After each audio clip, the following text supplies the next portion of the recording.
Oi.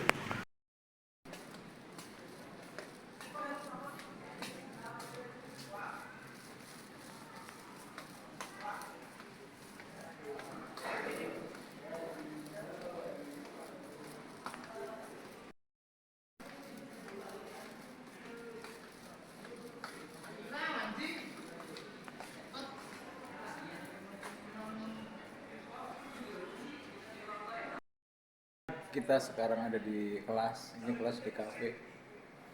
Saya ngajar jadi guru praktek, eh, guru produktif sebutannya. Dan di sini ini studionya nih, ini karyanya murid-murid saya desain elementer. Jadi selain menjadi pelukis juga mengajar sebagai ya hiburan, karena interaksi dengan anak-anak itu bisa menambah wawasan, ide, terus mengupdate selera anak-anak. Jadi kalau saya membuat visual-visual ilustrasi itu, setidaknya saya bisa dapat masukan langsung dari siswa-siswa saya. Kenapa mengajar? Itu bisa jadi pertanyaan yang muncul terhadap seniman yang seolah-olah udah putus asa menjual karya atau tidak eksis, terus kemudian memilih jadi pengajar. Ada beberapa yang bilang seperti itu, tapi kalau buat saya mengajar itu satu cara saya untuk refreshing sebenarnya, dengan bertemu anak-anak muda, anak muda lagi ABG, karena saya memilih di SMK ya. Saya bisa berbagi cerita, saya bisa mempraktekkan kemampuan komunikasi.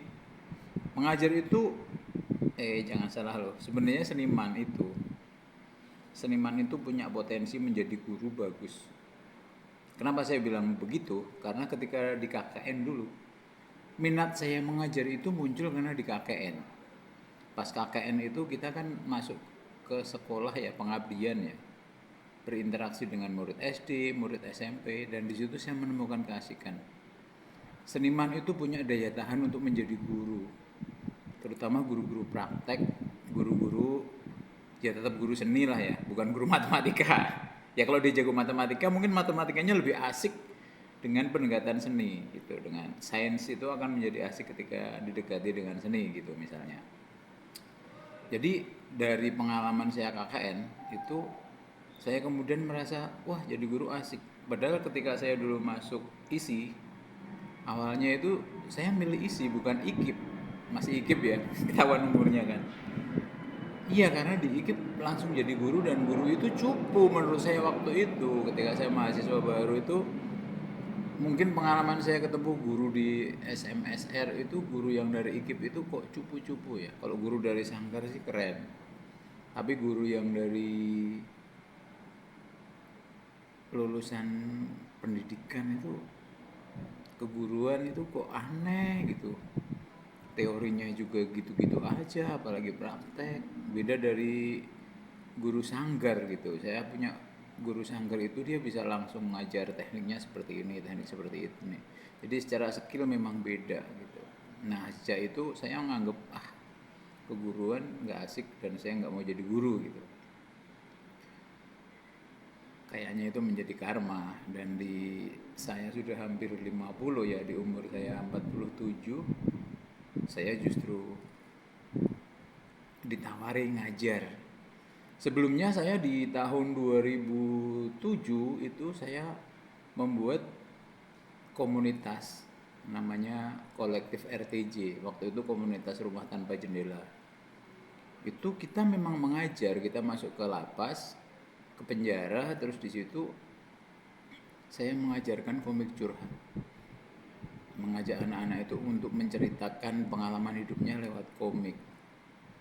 Mungkin dari situ ya titik bijaknya kenapa saya kemudian pengen jadi guru, apa saya nyaman jadi guru. Dan saya juga sempat kebayang, wah kayaknya jadi guru formal seru nih, dan mampukah saya gitu. Akhirnya setelah itu saya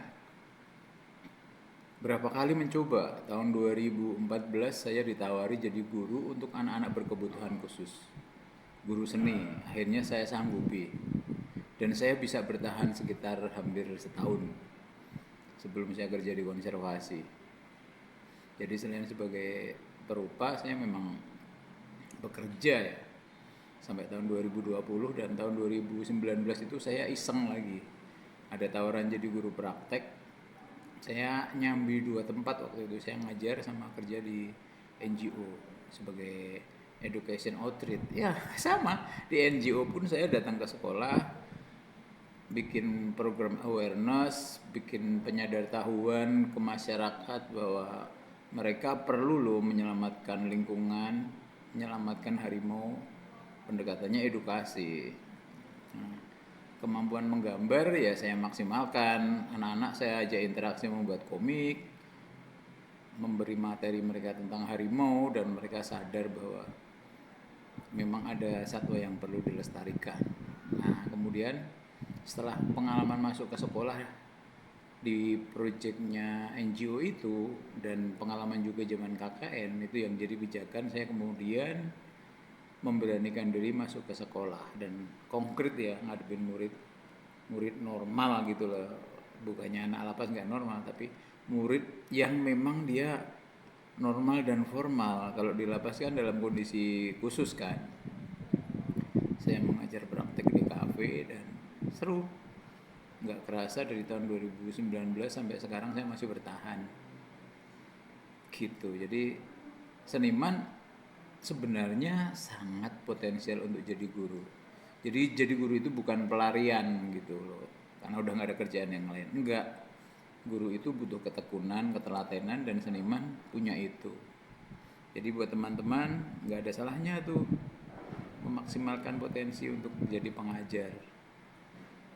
Selain untuk menyalurkan kesenangan, passion gitu ya, lumayan kan untuk bertahan hidup.